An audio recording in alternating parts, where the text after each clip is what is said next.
एक गांव में नई नई पानी की टंकी लगती है। टंकी बहुत ही बड़ी होती है। गांव वाले खुश हो जाते हैं कि उन्हें भी साफ और बढ़िया पानी पीने को मिलेगा। कृष्णा भैया, ये तो गजब हो गया। अब तो हम लोग भी शहर वालों के बराबर आ गए।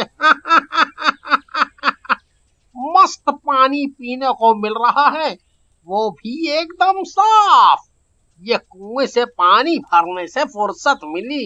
हाँ हाँ भैया, बिल्कुल सही कहा। तो अब तो हम लोगन का भी फिसलरी के बराबर का साफ पानी मिलत है। हम तो अपने ससुराल वालों को भी दे आता हूँ।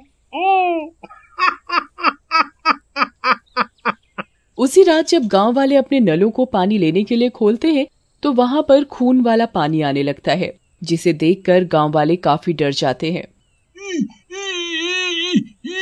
का है भाई, लगत है पानी की जगह खून आ रहा है। लगत है ये कृष्णा और भीमा के मुंह में काली जबान है। कल फिसलरी फिसलरी चिल्ला रहे थे, आज देखो सारा पानी गंदा हो गया। मनहूस कहीं के। यहीं खड़े होकर पहलवानी दिखाओगे या बाहर भी निकलोगे घर से? सब गांव वालों की आवाजें आ रही हैं। लागत है सब बाहर इकट्ठा हो रहे हैं। गांव वाले रात में एक ही जगह पर इकट्ठा हो जाते हैं। तभी बैजू नाम का शराबी वहां से गुजर रहा होता है। उसके हाथ में एक बोतल होती है जिसमें वो लाल पानी भरा होता है। कृष्णा उसे रोकता है। ओ बैजू भैया, ये बोतल फेंक दो। इसमें जो पानी है वो तो खून है। अबे क्या दारू पिए हो? हाँ? अबे ये गांव वालों को रूह अफ़ज़ा भी खून लग रहा है। अरे नहीं नहीं बैजू भाई, वो सच में खून ही है। हम गलती से पी लिए थे, सच में बहुत गंदा स्वाद था। तभी गांव वाला बोलता है, अब यहाँ खड़े होकर ही सब बतियाना है। चलो टंकी पर और देखो क्या माजरा है। फिर सब गांव वाले मिलकर टंकी के पास चले जाते हैं और इधर उधर देखते हैं, लेकिन उन्हें कुछ दिखाई नहीं देता। तभी एक गांव वाले को टंकी के ऊपर एक लड़की दिखाई देती है।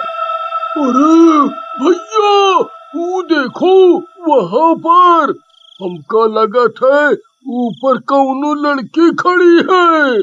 तभी गांव वाले की बीवी बोलती है, तुम तो आज घर में झाड़ू खाओगे, हमको मत देखो, सारे गांव की लड़कियां दिखाई देती हैं सिवाय मेरे। कहाँ बसंती? मुझे बताओ, मैं भी शोले फिल्म की तरह टंकी पे चढ़ूंगा और बसंती को उतार के लाऊंगा। बसंती। तभी टंकी का चौकीदार वहां आता है। सभी गांव वाले उसे घेर लेते हैं और पूछते हैं, ए चौकीदार, ये क्या है? ये पानी वाला खून कैसे आ रहा है? बताओ हम सब लोगों का। अब हम का जानी सरकार, ये क्या हो रहा है? हम तो चौकीदारी करत है बस। कौनो जानवर मर गया हो टंकी में, सुबह आकर देख लेना सब लोग। फिर सारे गांव वाले वहां से चले जाते हैं और अगली सुबह टंकी के ऊपर चढ़कर अंदर झांकते हैं। अंदर एक लड़की की बिना सर की लाश पानी में तैर रही होती है। अरे गांव वालों, अंदर तो लाश पड़ी है कौनो लड़की की। लगत है इसी के कारण गंदा पानी आ रहा था। लेकिन इसको ऐसे किसने मारा?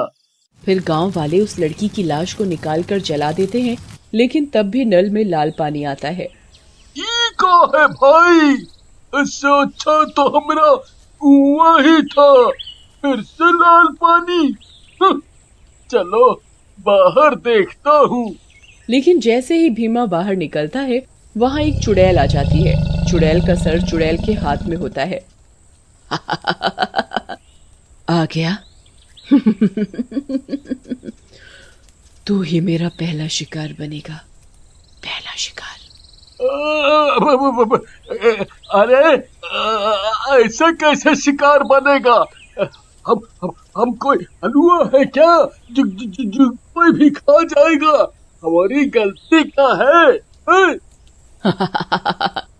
तेरी गलती? हाँ, बताऊंगी तेरी गलती, थोड़ा सब्र तो रख। ऐसा कहकर चुड़ैल उसे एक रस्सी से बांध लेती है और उड़ाकर पानी की टंकी में लेकर चली जाती है। ये सब घटना बैजू शराबी देख लेता है और अगले दिन गांव वालों को बताता है। अरे भैया, कल तो एक चुड़ैल आई थी और भीमा भाई को उठा कर ले गई। क्या बात कर रहे हो बैजू भाई? आपने सच में देखा था ना? क्यों कृष्णा, तुम भी ना कहा इस शराबी की बात पर विश्वास कर रहे हो? इसे तो कल पानी टंकी पर भी बसंती दिख रही थी। नहीं, हम सही कहते हैं। हम कल अपनी आंखों से चुड़ैल को देखा, वो भीमा को लेकर जा रही थी। हाँ। लेकिन गांव वाले उसकी बात पर विश्वास नहीं करते और वहां से चले जाते हैं। तभी कृष्णा वहां आता है और बैजू को बोलता है। तुम दुखी मत हो बैजू भाई, हम जानत हैं तुम सही कह रहे हो। वो कोई चुड़ैल ही होगी, नहीं तो रोज रात को ये खून वाला पानी क्यों आता? आज रात को हम भीमा को ढूंढने चलेंगे। फिर रात होते ही योजना के अनुसार कृष्णा और बैजू भीमा को ढूंढने निकलते हैं। तभी उन्हें भीमा की चीख सुनाई देती है। कृष्णा और बैजू आवाज की तरफ जाते हैं। वहां पर भीमा भी अपने सिर को हाथ में पकड़कर चुड़ैल के साथ खड़ा होता है और भूत बन चुका होता है। तू भी अब मेरा गुलाम है। धीरे धीरे मैं इस पूरे गांव को, फिर इस शहर को सिरकटा बना दूंगी और फिर तुम सब मेरे गुलाम बन जाओगे।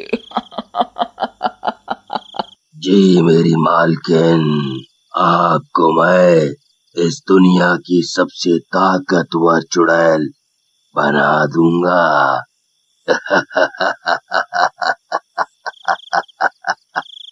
ये सब देखकर बैजू और कृष्णा डर जाते हैं और एक पेड़ के पीछे छिप जाते हैं। ये क्या हो रहा है? सारी दारू उतर गई मेरी तो। मैं बिना सर का, हे भगवान मुझे बचा लेना। मैं बिना सर के दारू कैसे पीऊंगा? बचा लेना भगवान। चुप करो बैजू भाई, एक तो नशा करते हो, ऊपर से मरने के टाइम भी तुम्हें वही सूझ रहा है। जिंदा रहे तभी तो नशा करोगे। फिर दोनों वहां से निकलकर सारी बात गांव वालों को बताते हैं। अरे कृष्णा भैया, ये बात है तो हम सब बहुत खतरे में हैं। हमको जल्दी कुछ करना होगा। हम तो कहा था नदी किनारे वाले साधु बाबा के पास चलते हैं, उन्हें सारी बात बताते हैं। हाँ। फिर सारे गांव वाले मिलकर साधु बाबा के पास जाते हैं और उन्हें सारी बात बताते हैं। ये सब एक चुड़ैल कर रही है। वो इंसानों से अपना बदला ले रही है और ये चुड़ैल टंकी के चौकीदार की बेटी है। उसे कुछ दिन पहले कुछ दरिंदों ने मार डाला था और उसकी गर्दन काटकर उसकी लाश टंकी में डाल दी। अब चौकीदार सब गांव के लड़कों को मारना चाहता है, क्योंकि उसे पता नहीं कि उसकी बेटी की हालत ऐसी किसने की। चुड़ैल की खोपड़ी में ही चुड़ैल की सारी शक्ति है।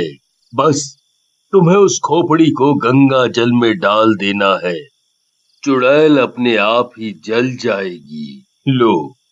साधु बाबा उन्हें गंगा जल दे देते हैं। अरे ये चौकीदार तो जेम्स बॉन्ड निकला।